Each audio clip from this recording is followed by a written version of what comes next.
उद्या काय आहे, उद्या सत्तेत कोणी बसू, मला फरक नाही पडत त्याने. पण सत्तेत बसल्यानंतर तुम्ही जर का चुकत असाल, तुम्ही लोकांना ग्रँटेड घेत असाल, तुम्ही नॉर्मल पब्लिक म्हणून आम्हाला तुम्ही डावललत, तर जनता म्हणून मी बोलणारच आहे. बरोबर. आणि ते मी बोललंच पाहिजे, कारण मी वोट करतेय.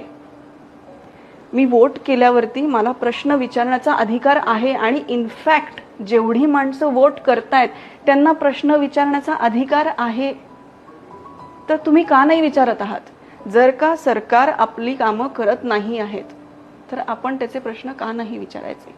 आणि माझं म्हणणं आहे की एक जेव्हा खूप मोठी व्यक्ती, उपमुख्यमंत्री ज्यांच्या बाबतीत आपण म्हणतोय, की त्यांच्याकडनं तुम्ही अत्यंत जबाबदारी व्यक्ती, तुमच्यावरती जबाबदारी आहे ना, जबाबदार व्यक्तिमत्व तुम्ही जर का आहात, तर तुम्ही जर का तुम्हाला कुठला पॉइंट मांडायचा आहे तर त्याच्यात क्लॅरिटी असली पाहिजे. तुम्हाला काय म्हणायचंय ही क्लॅरिटी असली पाहिजे.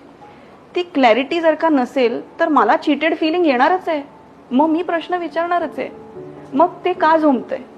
आणि काय आहे, मी ट्रोलर्स बिलर्स ह्यांच्या भानगडीत कधी पडत नाही आणि मला त्याचा काही फरकही पडत नाही. कारण काय आहे, माझ्यासाठी जे चूक आहे ते समोरच्यासाठी बरोबर असू शकतं किंवा वाईस वर्सा, उलट पण. बरोबर. त्यामुळे मी जे बोलले ते काही लोकांना जे आवडणार नाही, काही लोकांना ते आवडणार आहे.